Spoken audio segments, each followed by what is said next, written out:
Hey guys, welcome back to more Karen stories. In this Reddit video, I woke up at 2 AM to the sound of a chainsaw tearing through my fence. When I ran outside, my neighbor Karen was destroying my property, claiming half my ranch belonged to her. Let's dive right into the video. And the title story starts like this. One of the things that really surprise people when I tell them about myself is the fact that I grew up on a ranch. For most of my childhood, I spent my time in a ranching community. My earliest memories were with my parents and grandparents taking care of livestock we had roaming on our pasture. The ranch had been in my family since my great-grandparents and my grandparents took it over once my great-grandparents retired. The ranch is decently big, so my parents and I lived there along with my grandparents. When I was around 7 though, my parents decided to move back into the city so I could be closer to my school and so that I could really get acclimated into that lifestyle. I was sad to leave the ranch, but I don't regret moving to the city. I was really able to explore a new area and my own personality and interests and make a ton of long-lasting friends. I'd always visit the ranch on the weekends with my parents, and when I became an adult I would visit the ranch whenever I had time. So mostly on major holidays and breaks. Recently, my grandparents decided to retire and they wanted someone to take care of the ranch. After a long debate, I decided to take over the ranch. Since I had a remote job, it would be easy for me to move back to the ranch area and I could take care of the animals while still maintaining my job. It might seem like an intense decision, but honestly, it was perfect for me. Outside of work, I didn't do much other than go to the gym and occasionally go out with my friends. Since the ranch is not too far from the city, I could still go to those occasional hangouts and fill my days with something productive outside of work, so the ranch community is actually pretty small. There's about half a dozen big families in this particular neighborhood. Since the community is small, we all know each other very well, and we are all extremely friendly with each other. I always remembered that any time we would need help or our neighbors would need help, we would always make an effort to help each other, so you can say that we are pretty tight-knit. Because of that, I was quickly welcomed back into the community. It helped too that most of these people saw me grow up, and a lot of them were happy to see me back at the ranch more permanently. However, one thing was different when I came back. The neighbors to my left had moved out and I'd heard about it from my grandparents, but I didn't know that someone had already bought the property and moved onto the ranch. An elderly couple had lived there before and moved to be closer to their kids. They were replaced by a middle-aged couple, a woman who I will call Karen, and her husband. I formally introduced myself to the husband, who seemed like a pretty alright guy. I had not seen Karen herself yet, however, but one day I was passing by and I saw her standing on the porch. Although I'm a bit introverted, I wanted to be a good neighbor and just say hello. She seemed very reserved but greeted me anyway, and we made brief small talk before I continued on my way. Looking back now, all that reservation was probably just disdain for me. Let me explain. Karen began chatting me up soon after we formally met.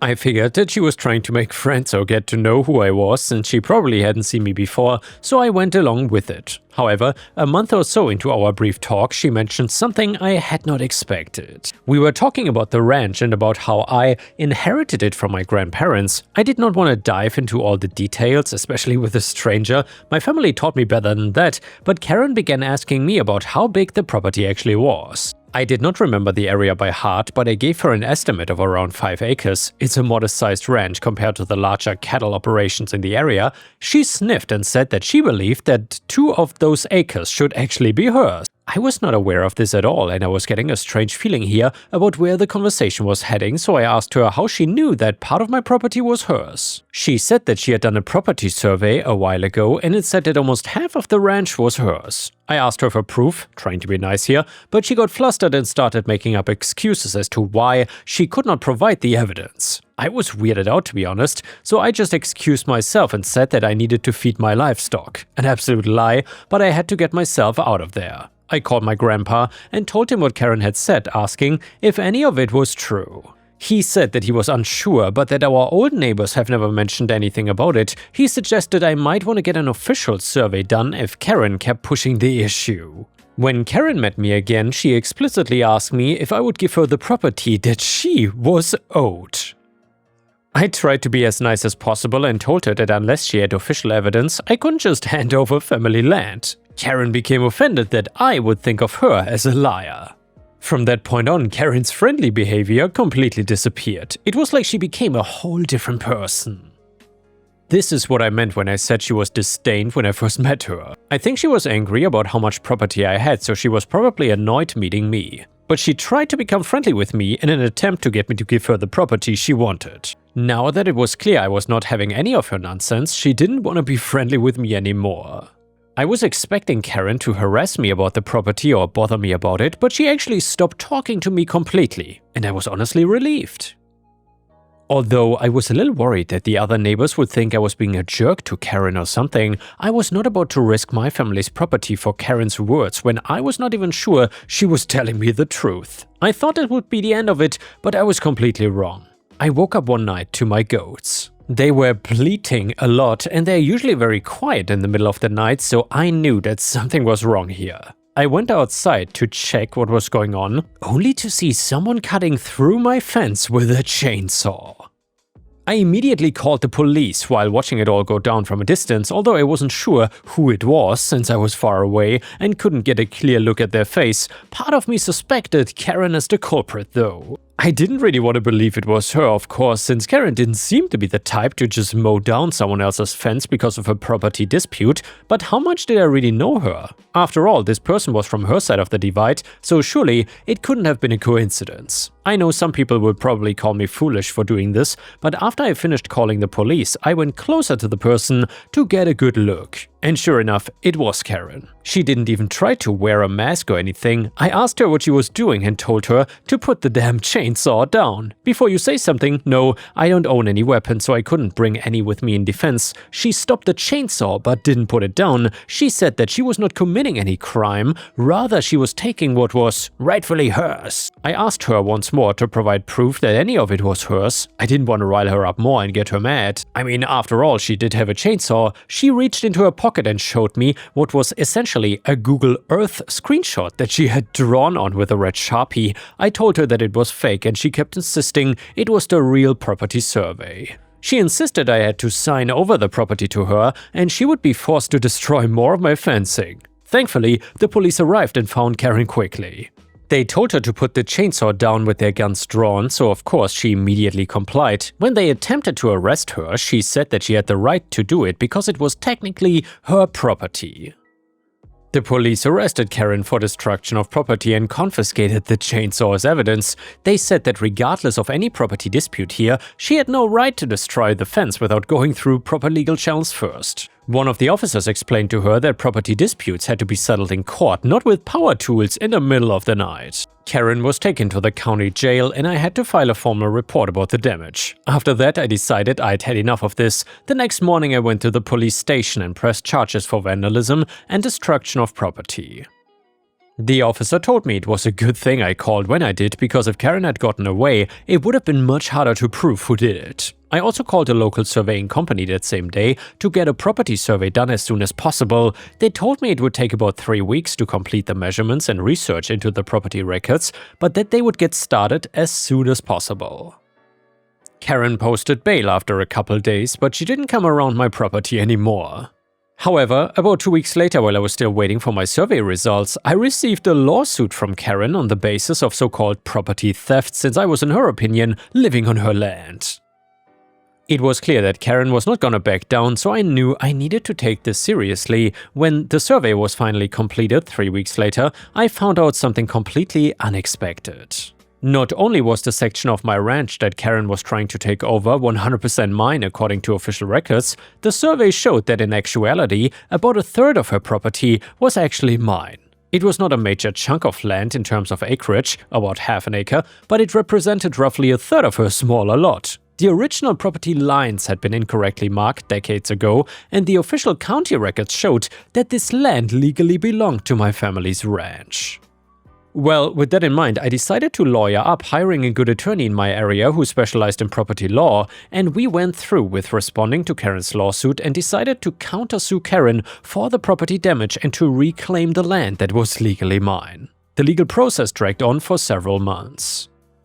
Karen's lawyer tried to make their argument by pulling out documents from a long time ago or using evidence that didn't make any sense, including that ridiculous Google Earth printout she had shown me that night already. My lawyer and I countered with the official property survey, and we even brought in the licensed surveyor who did the property survey for us to testify that what we were presenting was legitimate and based on county records. During depositions, it came out that Karen had never actually done a real property survey like she claimed previously. She had just looked at some old maps online and then made assumptions. Her lawyer seemed pretty frustrated with her by the end of it, and ultimately, after several months of legal proceedings, Karen lost the case completely. She was ordered to pay me for all the property damage she caused, which ended up amounting to several $1,000s between the fence repairs, legal fees, and the surveying costs. She was also required to turn over the land that was legally under my name, according to the official county records. And well, I could have chosen to be lenient about the land part. I didn't think it was fair for her to keep property that legally belonged to my family though, especially after everything she had put me through. The land transfer meant that Karen lost a good portion of her backyard and her storage shed, which was unfortunately built on what turned out to be my property. Fortunately, her septic system was just barely within her remaining property line, so she didn't have to deal with that nightmare. That last part I was actually relieved about, because septic issues would have been a whole other legal mess, and despite everything, I didn't want to completely ruin her living situation.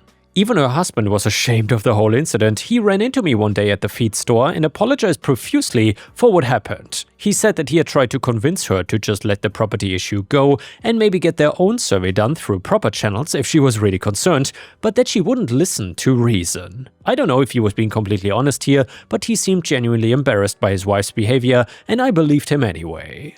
Like I said, he had always seemed alright. After that incident, Karen pretty much became isolated in our community. Everyone sided with me for obvious reasons, and most people stopped talking to Karen altogether. The story of the midnight chainsaw incident spread pretty quickly in our community, and people were shocked that someone would go that far over a property dispute. Of course, we would still greet her politely if we saw her around, but the casual neighborly relationships were pretty much over. Now, with the additional property I got, the value of the ranch has actually gone up a bit. Of course, I'm not planning to sell it anytime soon. I mean, this land has been in my family for generations, but it's nice to know that if I ever need to refinance or take out a loan for improvements, the extra acreage will help with the property value assessment.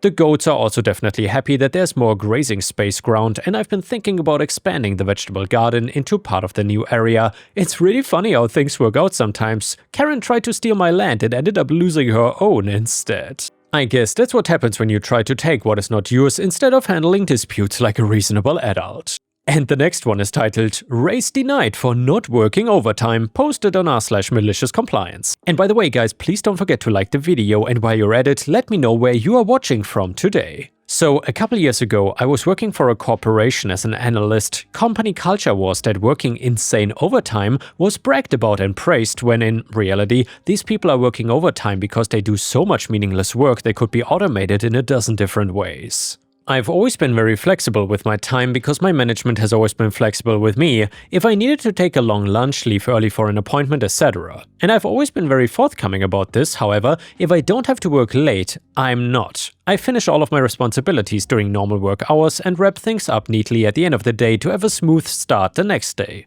I had been in this position for a little over a year and went into it knowing I was being severely underpaid, and I'm very confident in the output of my work. I always got great marks on performance reviews and constant praise for what I was doing. So yeah, I felt deserving of a raise and I requested it. 20%, which is large, I understand, and I debated that for a while because I knew I would not get the full amount.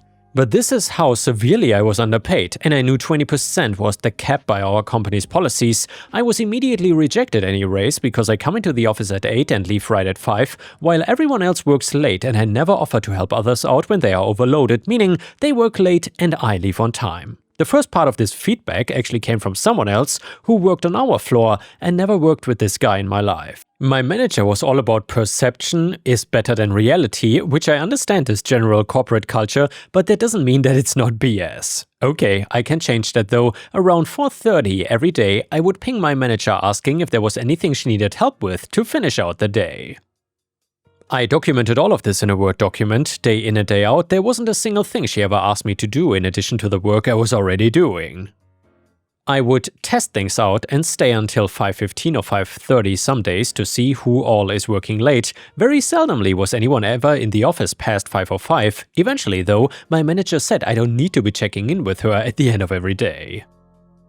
I said, okay, no problem, but I just want you to know that you can always reach out if you need help with something, because I cannot be expected to know your workload if you don't communicate. Our relationship stayed very strained after that. I was desperate to leave this company, especially once the raise was fully rejected after receiving above average performance reviews for being in the job for only a year. Finally got another offer about 5 months later that was a 60% raise. My prior company offered me the same 60% raise and a promotion, but I took the new company's offer and have never been happier in a job.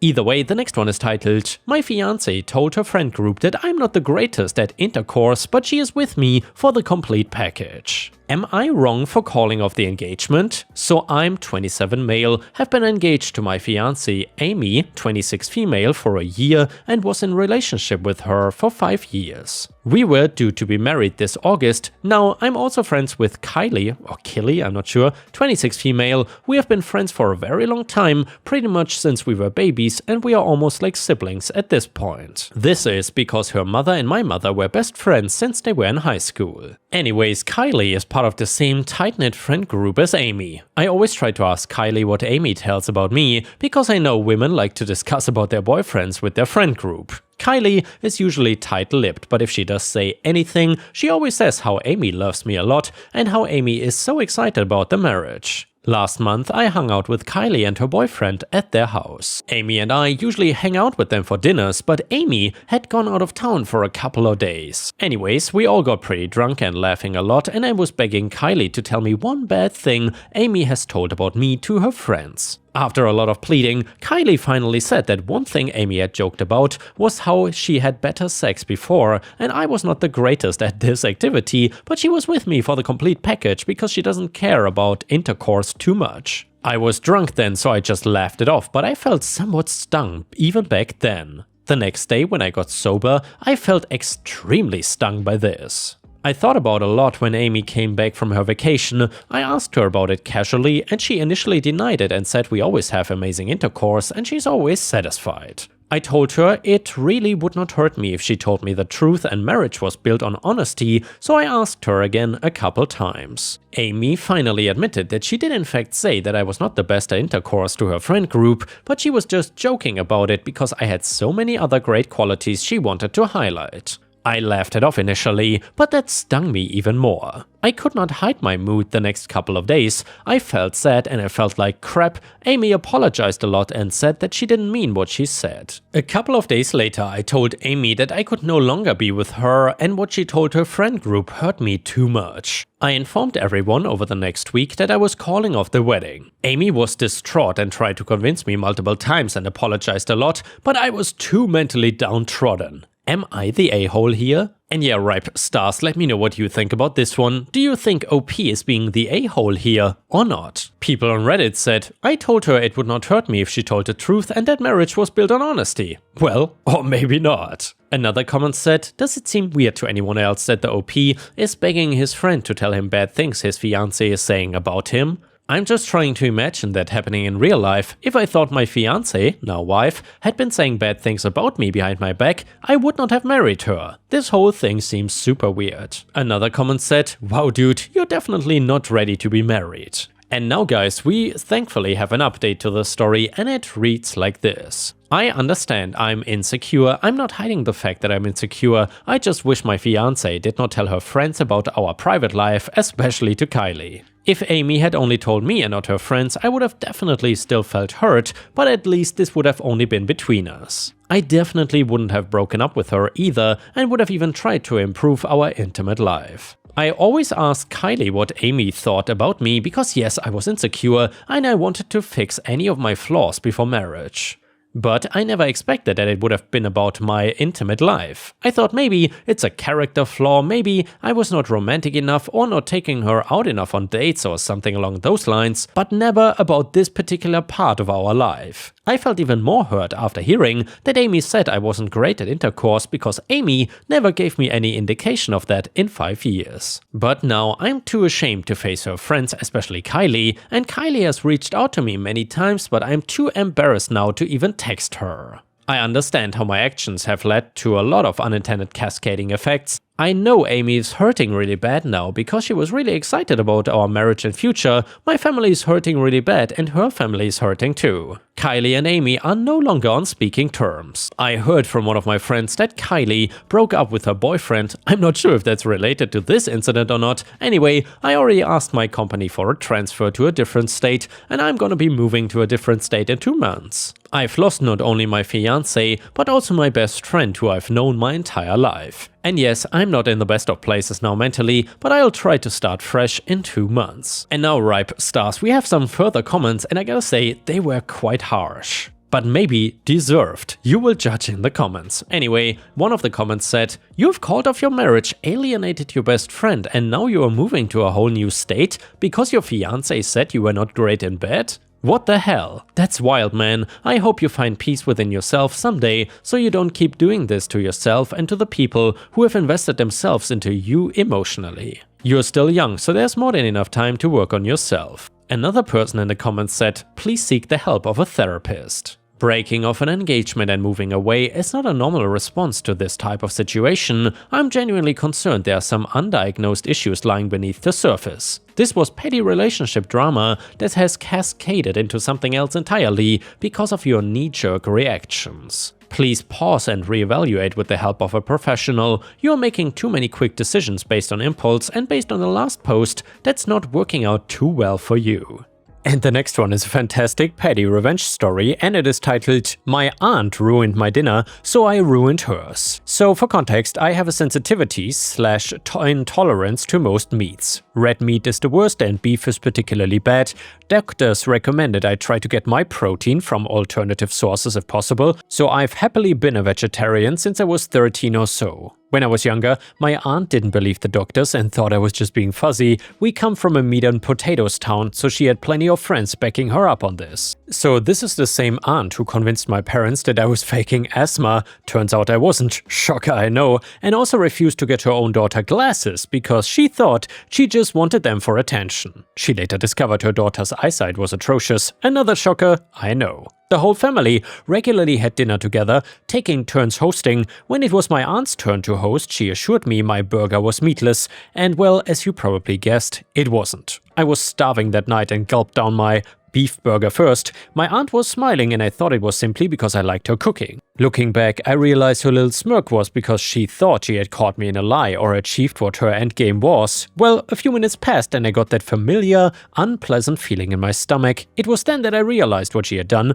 and why she was smiling. When I eat meat, I almost always get sick. I just cannot hold it down. So let me tell you, when it came to kneel before the porcelain throne, I decided to stay put. I instead took aim at my aunt, who was seated beside me at the head of the table, and started puking. And yeah guys, thank you for watching. I will see you again tomorrow. Also, please subscribe to the channel to not miss any of my daily uploads.